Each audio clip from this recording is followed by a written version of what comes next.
한 주간 있었던 부동산 관련된 뉴스 한번 다뤄보도록 하겠습니다. 서울 집값 급등세 눌렀지만 하반기 전세값 큰 폭으로 오를 것 같다라는 얘기들이 지금 전문가 설문조사 때 나왔다라는 겁니다. 그러니까 급등세를 눌렀던 거지 뭐 급락이나 뭐 하락으로 전환된 거는 아니고요. 그리고 지금 그냥 잠깐 멈춰 있는 상태인데 전세가 지금 스물스물 올라가고 있다. 특히 살기 좋은 동네 대단지에 전세가 지금 빠르게 매물이 사라지고 있어요. 그러다 보니까 지금 뭐 예를 들어 강동구에 올림픽 파크 포레온이 한번 들어오면서 입주장 때 살짝 좀 전세가 좀 조정을 받고 뭐 크게는 아니지만 그리고 약간 횡보했었거든요. 그 사이에 지금 엄청 올랐습니다. 그러니까 입주장 끝나니까 전세가 지금 다 같이 올라 버렸어요.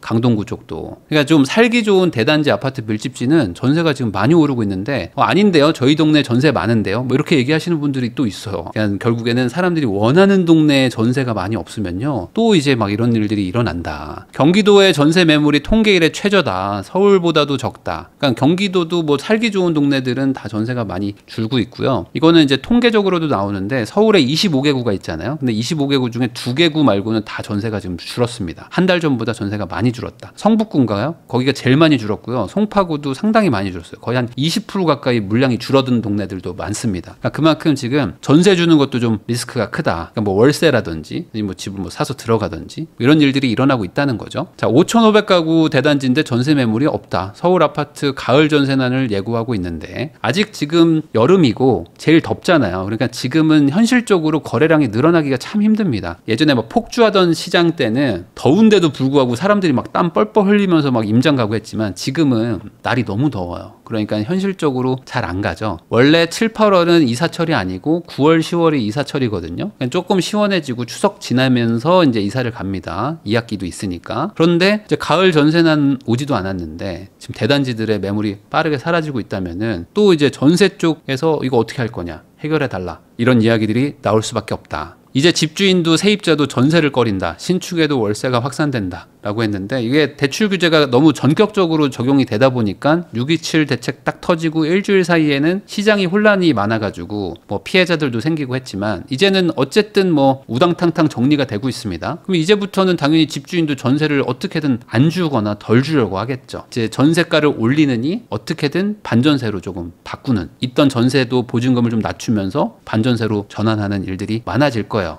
보증금을 많이 받아두면은 이제 집주인도 부담스럽고 세입자도 부담스럽다. 왜? 대출로 반환을 못하게 막았으니까. 현금 부자들에겐 무용지물이다. 627 대책 한 달 뒤 고가 아파트 신고가가 속출하고 있다. 지금 강남 3구에도 거래량이 줄었는데 호가가 떨어진 게 아니다 보니까 또 신고가가 좀 계속 찍히고 있습니다. 그러니까 결국에 대출을 막아도 사람들이 어디선가 또 돈을 구해가지고 집을 산다는 거죠. 6억 6천이 5억이 돼가지고 집값 불길이 잡혔다라고 하면서 뭐 얘기하는 분도 있는데 폭등 불씨가 남아있다. 방심하지 말라는 이유 뭐 이런 얘기들도 있습니다. 그러니까 지금 누가 뭐 집값이 잡혔습니다. 뭐 안정됐습니다라고 얘기하는 거는 뭐 이건 일종의 착시 현상이라고 보고요. 실제 현장에서는 뭐 물론 너무 급하게 팔아야 되는 분들은 당연히 있겠죠. 뭐 사업을 실패하셨거나 뭐 가게를 했는데 갑자기 뭐 망해가지고 돈을 빼줘야 되는데 도저히 뭐 답이 안 나오는 분들은 집을 팔겠지만 그런 물건들 말고 그냥 대세적인 얘기를 하는 겁니다. 집을 굳이 안 팔아도 되는 분들이 지금 집을 팔 것인가를 보면은 그게 대세적으로는 좀 아니다. 그러니까 이게 또 다시 한번 불씨가 남아있다는 얘기를 하는 거고요.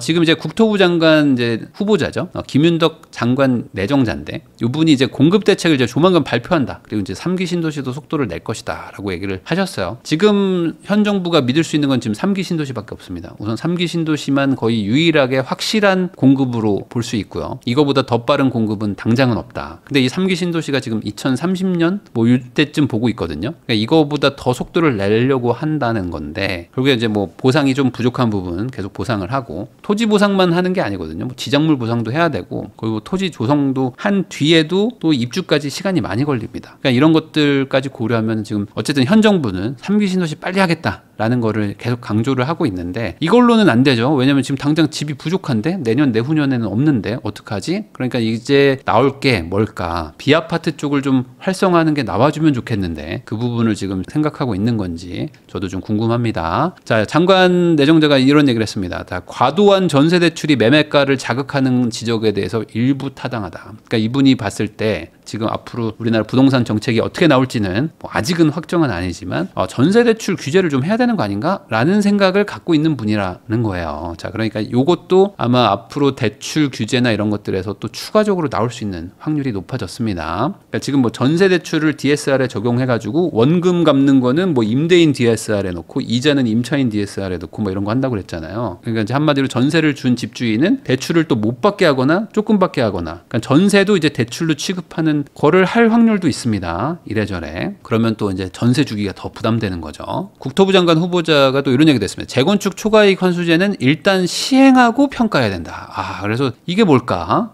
만약에 이런 생각이시라면 좀 바꾸는 게 좋지 않을까라는 게 저의 이제 개인적인 생각입니다. 재건축 초과이익 환수제라는 거는 재건축을 막는 아주 악법 중에 하나거든요. 어찌 보면 가장 중요한 거기 때문에 지금 재건축을 추진하고 있는 단지들도 얘가 없어지겠거니 생각하고 추진하고 있는 거지, 얘가 진짜 있잖아요. 그럼 이제 거대한 벽이 생깁니다. 거대한 벽. 왕좌의 게임에 그걸 북쪽에 있는 벽 같은 거예요. 이거는 거대한 벽이 하나 생겨가지고 재건축은 절대 안 돼 라는 그런 제도인데, 이거를 시행하고 평가한다?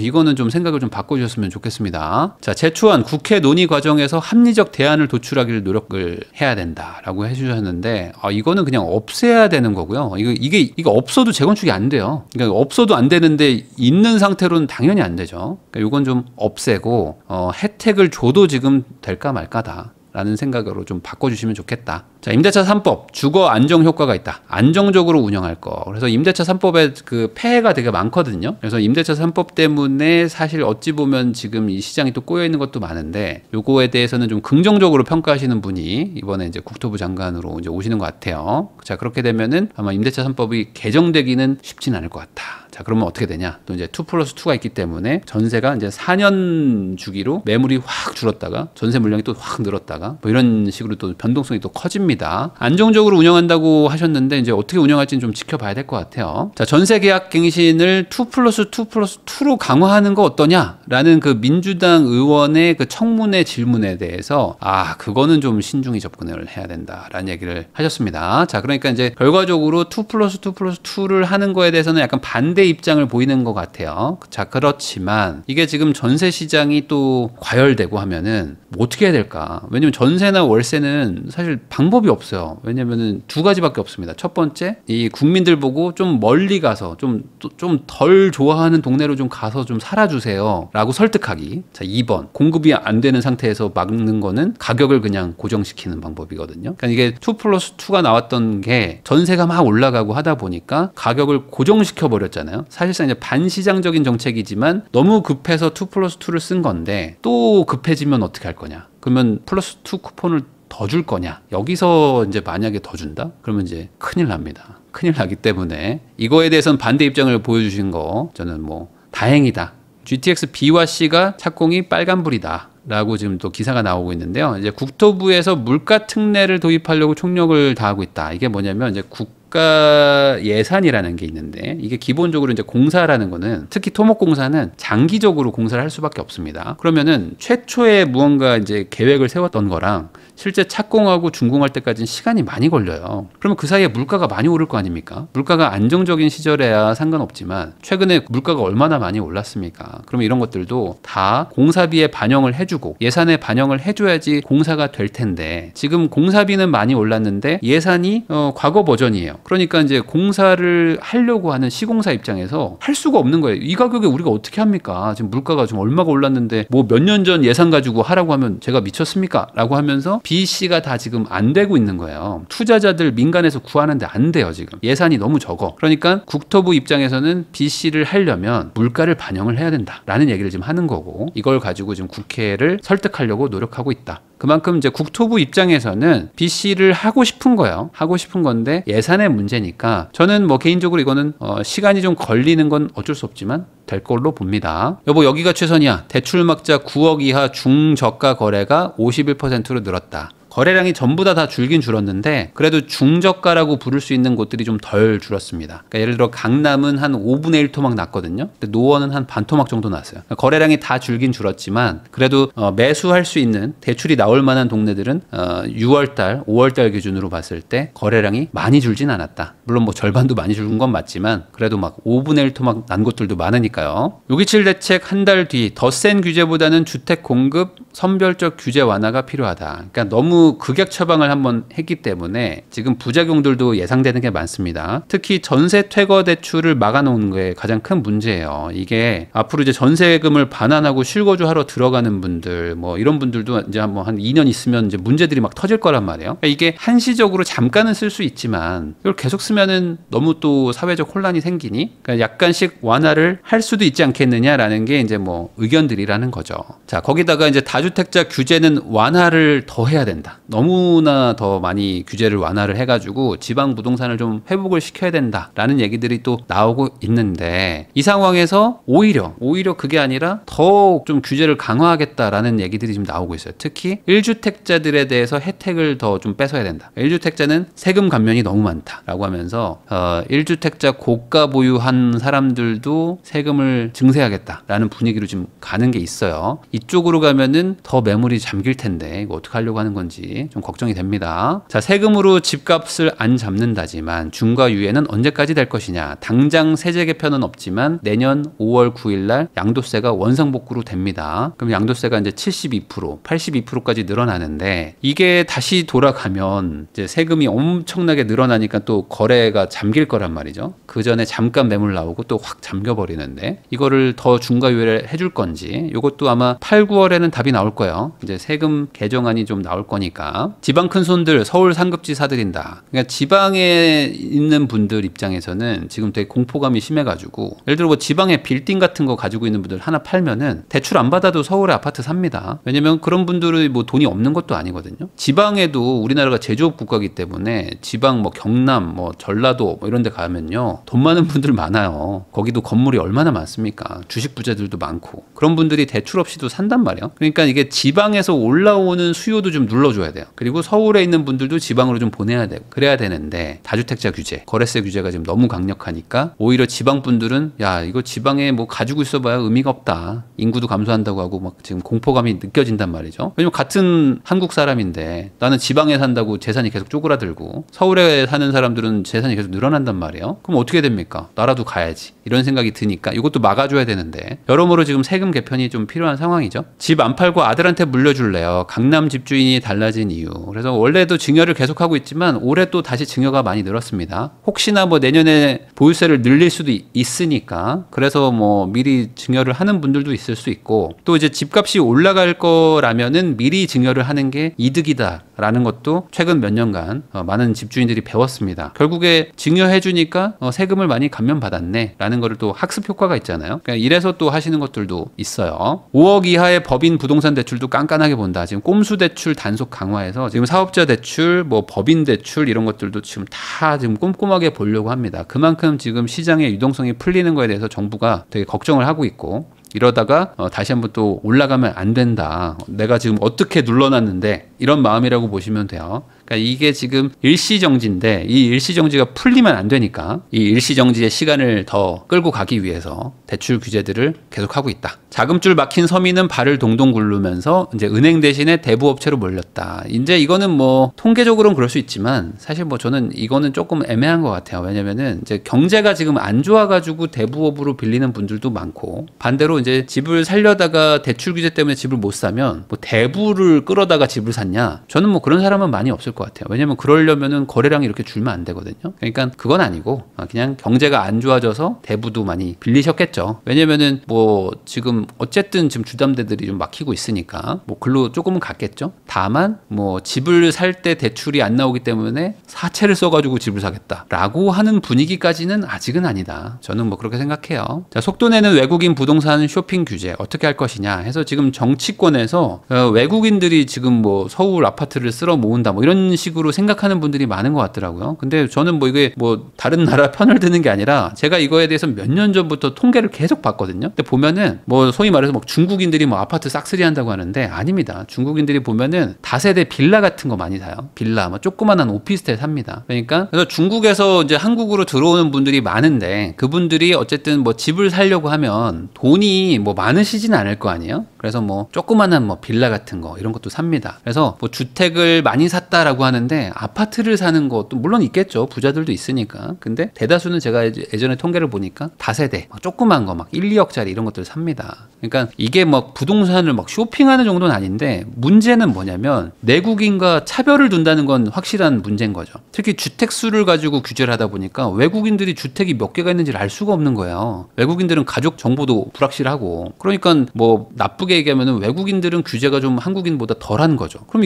이게 도대체 누굴 위한 거냐라는 그 공정성의 문제가 있다는 거죠. 그래서 이거에 대해서 이제 어떤 식으로 생각을 하냐. 기본적으로 중국은 땅을 매수할 수 없기 때문에, 땅에 대한 소유권이 없기 때문에 이게 상호주의를 생각하면은 우리나라의 땅을 사는 것도 중국인들은 막아야 된다. 이게 맞거든요. 외교적으로는. 그러니까 중국 국적인 사람들은 땅을 못 사게 한다. 그러니까 당연히 이제 부동산을 소유하지 못하게 한다는 거죠. 이건 서로 맞습니다. 왜냐면 우리도 중국의 땅을 못 사니까. 그러니까 이거는 뭐 가능한데 뭐 캐나다나 미국인들도 못 사게 하냐? 이건 또 안 맞으니까. 이 부분에 대해서는 좀 공정하게 할 필요는 있겠다라는 거는 좀 확실할 것 같아요. 자, 고도 제한에 49층이 물거품되나 목동 재건축 김포공항 옮겨라. 뭐 이런 얘기 나오고 있는데 이 목동 쪽이 지금 재건축하려고 엄청나게 분위기가 좋았단 말이에요. 특히 이제 최근에 막 뭐 8억, 10억씩 오르면서 이제 가자 막 하고 있었는데 이게 국제 기준이 바뀝니다. 그래서 이제 공항 주변의 건축물을 어떻게 통제하고 규제할 것이냐라는 게 이제 전 세계적인 기준인데 이 기준이 이제 오랜만에 바뀐다고 합니다. 그러면서 2030년에 적용이 되는데 이게 되면은 기존에는 그 활주로 기준으로 한 5km 정도 그냥 일괄적으로 규제를 했었다면은 그게 아니라 이 착륙과 이륙 방향을 고려해서 이제 길쭉하게, 그러니까 원형으로 규제하는 건 사실 좀 의미가 없죠. 왜냐면 비행기가 원형으로 다니는 게 아니니까 이 활주로 라인으로 다니잖아요. 그러니까 이 활주로 라인으로 이제 길쭉하게 규제를 하는 건데 그게 딱 목동이 걸립니다 지금. 그러니까 목동 입장에서는 재건축하려고 했는데 좀 고층으로 올리려고 했는데 갑자기 지금 국제 기준이 바뀌면서 우리를 규제하게 되니까 야, 이거 어떡하냐? 김포공항 옮겨라. 뭐 이런 지금 극단적인 반응까지 나오고 있고. 목동 분들 입장에서는 지금 재산권을 지금 완전히 침해당하는 상황 아니냐 하면서 지금 걱정들을 하고 있다. 물론 이 부분에 대해서는 자국에서 적절하게 협의해서 잘 적용해라 라는 정도의 기준 아니긴 한데 어떻게 될지 모르니까 이게 또 아마 내년 지방선거까지 엮여가지고 아마 또 시끌시끌 할 것 같습니다. 자, 대출 규제 비켜간 지방 집값이 꿈틀거린다. 지속 가능성이 주목된다라고 했는데 뭐 꿈틀 정도죠. 말 그대로 꿈틀 정도입니다. 뭐 지방으로 막 수요가 막 몰려간 건 아니고요. 뭐 부산이랑 울산 대단지 신고가가 나왔다는데 울산이 지금 약간 좀 확실한 상승세고 부산은 뭐 아직까지 뭐 그런 정도의 느낌은 아니지만 그래도 대단지, 대장단지 이런 곳들은 조금 이제 반응이 좀 와요. 그리고 좀 상승하는 곳들도 있고 그렇지만 수도권에 몰리는 이 똘똘한 한 채 쏠림 현상이 사라지지 않는 한 지방으로 수요가 막 대규모로 가기는 쉽지 않다. 김포 서울 출퇴근 30분대